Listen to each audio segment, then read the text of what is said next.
नमस्कार. निकिता लाईफस्टाईल आणि व्लॉग या आपल्या नवीन अशा यूट्यूब चॅनलवर आपल्या सर्वांचं मनापासून स्वागत करते.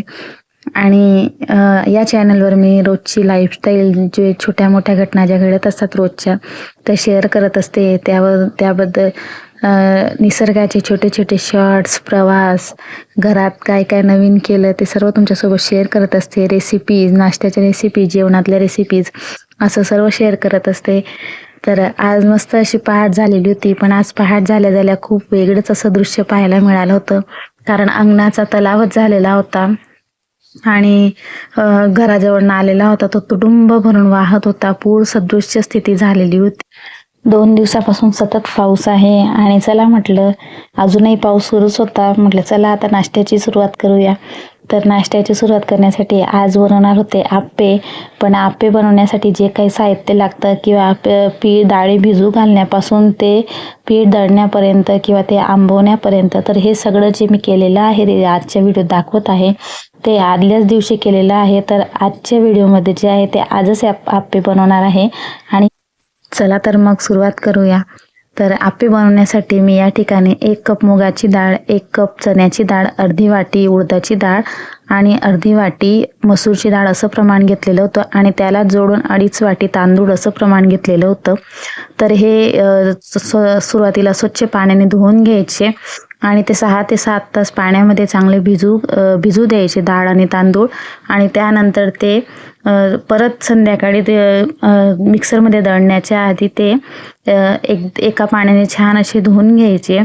आणि मी या ठिकाणी सालीची उडदाची डाळ घेतलेली होती. तुमच्याकडे प्लेन असेल तर तीही तुम्ही घेऊ शकता. आणि चांगलं वाटून घेतल्यानंतर ते खूप पातळ वाटण नाही करायचं.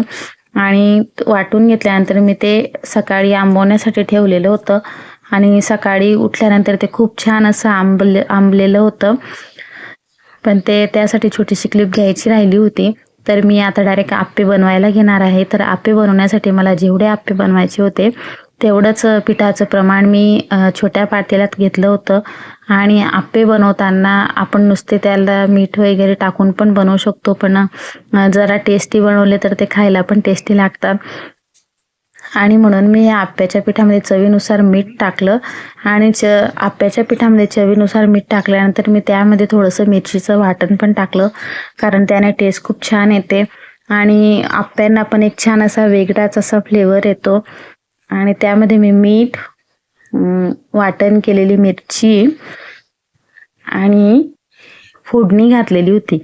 आता फोडणी कशी घातली होती किंवा कोणती घातली होती ते नक्की पाहूया. तर मी यामध्ये फोडणी घालताना फक्त मोहरी आणि जिऱ्याचीच फोडणी घातलेली होती.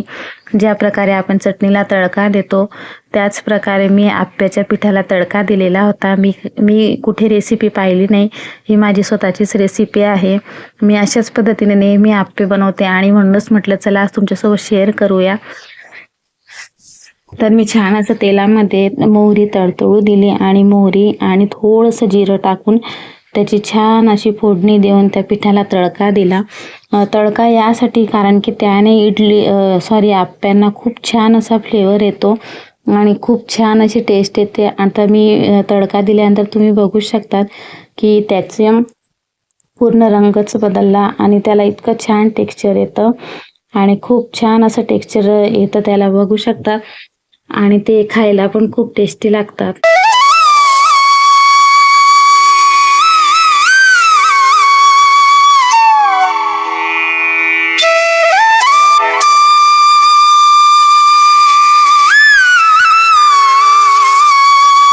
त्यानंतर मी आप्याचं पीठ छान असं मिक्स केल्यानंतर मग मी डायरेक्टली भांड्यात ठेवलं होतं. ते छान असं गरम होऊ द्यायचं. गरम झाल्यानंतर त्याच्यात थोडंसं तेल टाकायचं, कारण तेल टाकलं तर आप्पे हे भांड्याला चिटकत नाही, ते निघताना पटकन आणि सहज निघतात.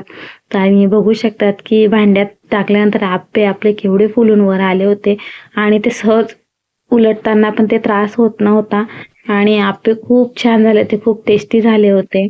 आता चला आप्पे दुसऱ्या बाजूने होत होते तोपर्यंत पटकन चटणी बनवून घेऊया.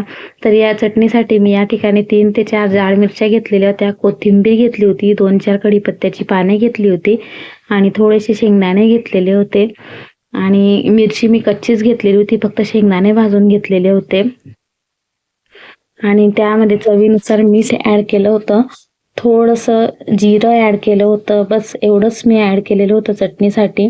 ही चटणी खूप छान लागते. तुम्ही नक्कीच बनवू शकता आणि बनवायला पण खूप सोपी आहे. सकाळची घाई म्हटली तर खूप कामं असतात त्यामुळे. आणि फक्त एवढंच वाटण करून ते मिक्सरमध्ये वाटून घ्यायचं. त्यात थोडंसं पाणी ॲड करून त्यात थोडंसं पातळच चटणी बरी लागते. आणि त्याच्यामध्ये मी फक्त मोहरी आणि जिऱ्याचा जसा आपण आप्याला तडका दिला होता बस तसाच तडका दिला होता. आणि अशा प्रकारे आपले आप्पे बनवून तयार आहे. खूप छान रेसिपी आहे. नक्कीच ट्राय करा. खूप सोपी आहे. आवडल्यास लाईक, शेअर, सबस्क्राईब नक्की करा. आजचा ब्लॉग कसा वाटला ते कमेंट्स करून नक्की सांगा. भेटूया पुढच्या एका नवीन ब्लॉगसोबत. धन्यवाद. थँक्यू.